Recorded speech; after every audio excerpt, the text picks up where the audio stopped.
Astro glitz நேயர்களுக்கு அடியேன் உங்கள் சிவயோகி சிவசக்திமான் சுவாமிகள் வணக்கத்தை தெரிவித்துக் கொள்கிறேன். இந்த பதிவில் ஆடி 19ஆம் நாள் ஆகஸ்ட் நாள் செவ்வாய்க்கிழமை வருது.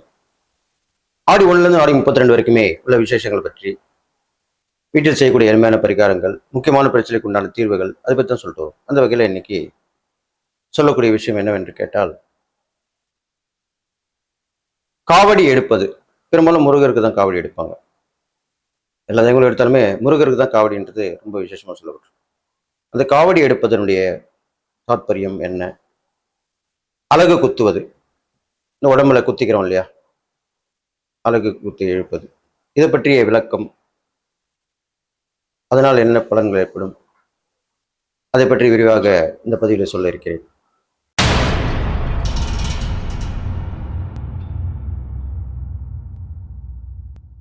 ஓம் குருப்யோ நம. நற்பவி நற்பவி நற்பவி. ஓம் காஞ்சிவாசாய வித்மகே சாந்தரூபாய தீமகே தன்னோ சந்திரசேன பிரஜோதியாத். காளிகாசாய வித்மகே மசான வாசின்ன தீமகே தன்னோ அகோர பிரஜோதியாத். ஆடி 19ஆம் நாள் செவ்வாய்க்கிழமை, இன்றைய தினத்துக்குண்டான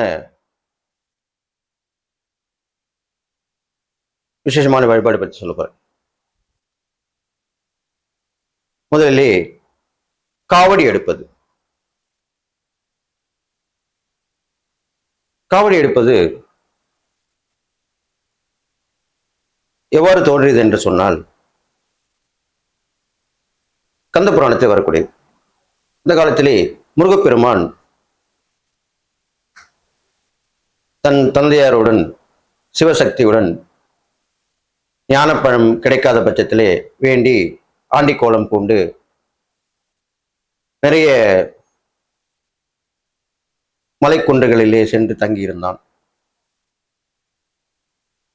அதன் பிறகு கோபம் தணிந்து வந்த பிறகுதான் அந்த தங்கியிருந்த இடமெல்லாம் சிறப்புற பெற்று அறுபடை வீடுகளாக புகழ் பெற்று வந்தது, நாம் அறிந்ததே.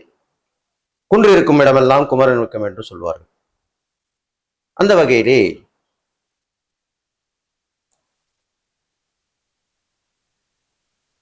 இடும்பன் என்று ஒருவன் முருகபக்தனாக இருந்தான். அவன் முருகரை வணங்குவதற்காக முருகரை ஒரு அவன் இருக்கும் இடத்திலே மலை குன்று இல்லாத காரணத்தினாலே அங்கே குன்றுகள் அமைத்து அதன் மீது முருகரை வைத்து வழிபட அவன் ஆசைப்பட்டான். அந்த வகையிலே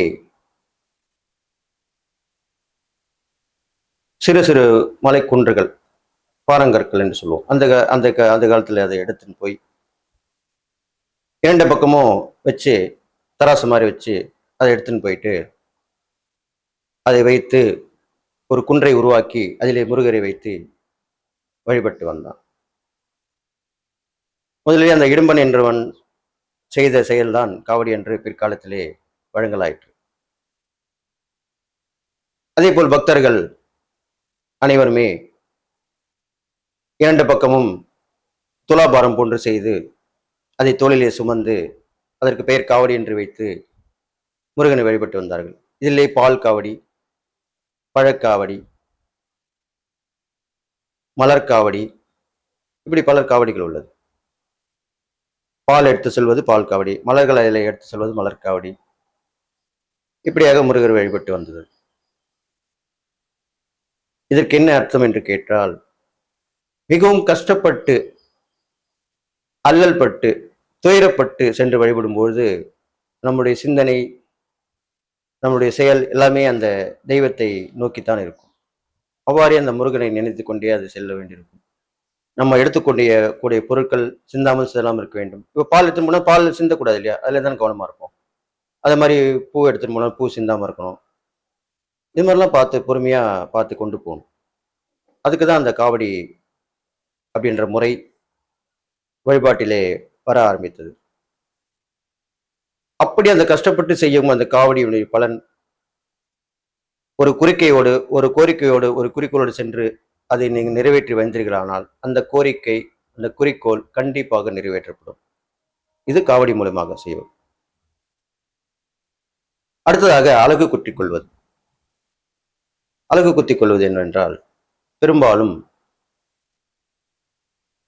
முருகருக்கு அலகு குத்திக் கொள்வது என்றது சிறிய வேல் வைத்து நாக்கிலே குத்திக் கொள்வார்கள். அந்த அலகு இருக்கும் வரை பேச முடியாது. யார் எதை கேட்டாலும் பேச முடியாது. சைகையில் மட்டும்தான் காண்பிக்க முடியும். இறை சிந்தனை ஒன்றியது ஒன்றுதான் அவர்களுக்கு இருக்கும். எப்பொழுதும் முருகா முருகா என்ற நாமம் இருக்கும். எந்த தெய்வத்தை குத்தினாலும் அந்த தெய்வத்துடைய பெயர் இருக்கும். இது ஒரு வகை. இது இல்லாமல் உடம்பிலே பல இடங்களிலுமே அலகு குத்திக் கொள்வார்கள். அம்மன் கோயிலில் திருவிழாக்கள் நடக்கும்போது பார்த்தீர்களானால் நிறைய இரும்பு கம்பிகளை கொண்டு, சூலம் போன்ற ஆயுதங்களை கொண்டு அதிலே முதுகிலை குற்றி விரதம் இருந்து வழிபடுவார்கள். இதற்கும் ஒரு படி மேலே போய் முதுகிலை அலகு குத்தி வண்டி வாகனங்களை இழுத்து வருவதும் உண்டு. இது அசாதாரண சக்தி உள்ளவர்கள் மட்டுமே பொருந்தும். இறைவனை சரணாகதி அடைந்தவர்களுக்கு மட்டுமே இது பொருந்தும். இவ்வாறெல்லாமே அந்த விரதத்தை நிறைவேற்றி முடிப்பார்கள். இதற்கும் காரணம் உடலை ரொம்ப கஷ்டப்படுத்தணும். உடலை வருத்தி அந்த விரதத்தை மேற்கொள்கிறோம். அப்பொழுது இறைசக்தியிடம் கிடைக்கும் பலன்கள் இரட்டிப்பாக கிடைக்கும்.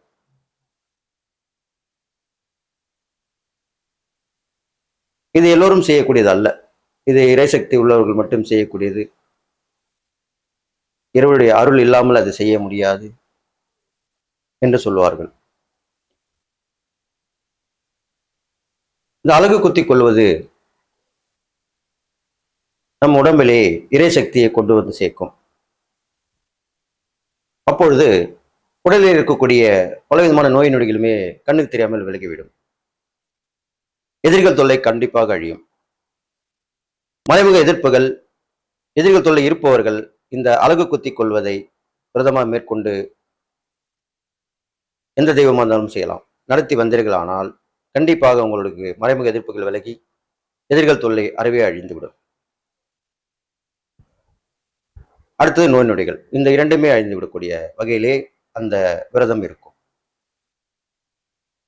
இதை இந்த ஆடி மாதத்தில் செய்யும் பொழுது உடனே அந்த பரிகாரம் பலிதமாகும். இறை நம்பிக்கையுடன் செய்ய வேண்டும். பொறுமையாக இருக்க வேண்டும். அப்பொழுதுதான் அந்த பலன் கிடைக்கும். இவ்வாறாக அந்த காவடி எடுப்பதன் விளக்கத்தையும் இந்த அலகு குத்துவதன் விளக்கத்தையும் சொல்லியிருக்கிறேன்.